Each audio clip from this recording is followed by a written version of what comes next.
Operation सिंदूर को लेकर अब तक एक बहुत बड़ी खबर पहुंचाने जा रहे हैं। जिस तरीके से आप जानते हैं कि इंडियन आर्म्ड फोर्सेस ने रात के 1 बजे से लेकर 1:30 बजे तक जिस तरीके से 9 ऐसे टेरर कैंप से जो पीओजे के अंदर या पाकिस्तान के अंदर टेररिस्ट सरगर्मियों को अंजाम दे रहे थे,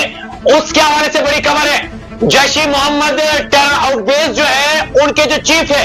मसूद अजहर, उसके हवाले से बड़ी खबर आ रही है कि जो उनका मरकज था बावलपुर के अंदर, उसके ऊपर जिस तरीके से मिसाइल टारगेट किया गया, उसमें मसूद अजहर के मुताबिक 10 उसके फैमिली मेंबर्स और उसके साथ साथ में उसके 3 क्लोज एसोसिएट्स जो इस मरकज के अंदर उन टेररिस्ट सरगर्मियों को अंजाम दे रहे थे और प्लान कर रहे थे कि किस तरीके से अटैक कैरी किया जाए।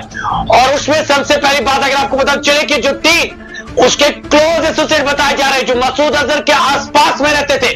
सबसे पहला नाम मुदस्सिर, जिनकी आप तस्वीर मेरे साथ में देख रहे हैं, उसके साथ साथ में दूसरा नाम अबू उकाशा, और उसके साथ में अब्दुल मलिक जो ब्रदर इन लॉ बताया जा रहा है, लश्कर तैयबा के टॉप कमांडर का ब्रदर इन लॉ है। लेकिन आपको बताते चले कि जिस तरीके से जैश ई मोहम्मद टेरर आउटफिट का जो मरकज था बावलपुर के अंदर, जहां पर इंडियन डिफेंस मिनिस्ट्री के मुताबिक जिसके ऊपर मिसाइल से अटैक किया गया, मिसाइल से टारगेट किया गया, उसको भी पूरी तरीके से तबाह कर दिया गया है। लेकिन डिटेल्स क्या है वो आप तक पहुंचाने की कोशिश करेंगे। ये जो हमने आप तक खबर पहुंचाई, इसके हवाले से आपको बताते चले कि खुद जो जैश ई मोहम्मद टेरर आउटफिट के चीफ है मसूद अजहर, उनके स्टेटमेंट के मुताबिक ये जो मिसाइल टारगेट किया गया इस जैश ई मोहम्मद टेरर आउटफिट के मरकज के ऊपर, उसमें जो इस अटैक के अंदर मारे गए उसमें मौजूद साफ तौर पर लिखा गया है कि इसी जैश ई मोहम्मद चीफ की बड़ी बहन और उसका हस्बैंड भी मौजूद है। और उसके साथ साथ में साफ तौर पर यह भी लिखा गया है कि क्लोज एसोसिएट जो इसके मसूद अजहर के साथ होते थे, या यू कह सकते कि राइट हैंड जो था, उसे भी इस अटैक के अंदर मारा गया है और इस पूरे मरकज को तबाह किया गया है। ये जो तस्वीर आप मेरे साथ में देख रहे हैं, एक्सक्लूसिव तस्वीरें आपको दिखा रहे हैं इस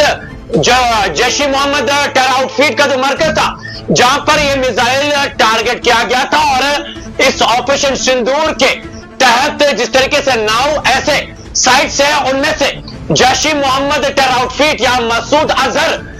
का जो मरकज था बावलपुर के अंदर, उसे भी निशाना बनाया गया है। इसके साथ साथ एक बहुत बड़ी खबर से आपको आगाह कराते चले कि union home minister Amit Shah की तरफ से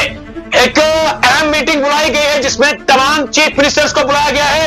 तमाम डीजीपीज को बुलाया गया है, तमाम चीफ सेक्रेटरीज को बुलाया गया है। 2 बजे के आसपास ये मीटिंग अंजाम दी जाएगी, यानी कि 2 बजे मीटिंग शुरू होगी। और उसके बाद अभी फिलहाल ये मामला सारा कुछ आपको ऑपरेशन सिंदूर के हवाले से बता रहे हैं। लेकिन जिस तरीके से इससे पहले ही अब तक अपडेट पहुंचा चुके हैं कि हेवी शेलिंग जो बॉर्डर एरियाज के अंदर देखने को मिली है, साफ तौर पर ऑपरेशन सिंदूर के बाद लगातार बॉर्डर एरियाज की अगर बात करें, उड़ी की अगर बात करें, पुंछ की अगर बात करें, वहां पर पाकिस्तान आर्मी की तरफ से लगातार हेवी शेलिंग और गोलियों की गर्जिश सुनने को मिली है। फिलहाल ओवरऑल ये बहुत बड़ी खबर है कि जैश ई मोहम्मद टेरर आउटफिट के चीफ का जो मरकज था, उसे भी टारगेट किया गया है, जिसमें खुद मसूद अजहर ने इस बात की तस्दीक की है कि उसके फैमिली के 10 अफरादों को मिसाइल टारगेट से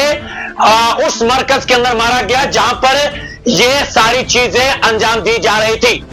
मजीद इस ऑपरेशन सिंदूर के हवाले से क्या कुछ और सामने आता है, जिस तरीके से मीटिंग बुलाई गई और लगातार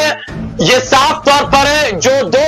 यंग वुमेन ऑफिसर्स हैं, उन्होंने वर्ल्ड के मीडिया को इस ऑपरेशन सिंदूर के हवाले से ब्रीफ किया, जिसमें उन्होंने साफ तौर पर कहा कि ये जो ऑपरेशन सिंदूर कैरी किया गया था, ये खाली और खाली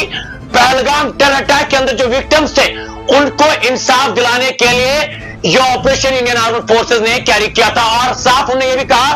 कि पाकिस्तान के किसी भी सिविलियन एरिया को टारगेट नहीं किया गया है। मजीद क्या कुछ आता है वो भी सबसे पहले आप तक पहुंचाने की कोशिश करेंगे।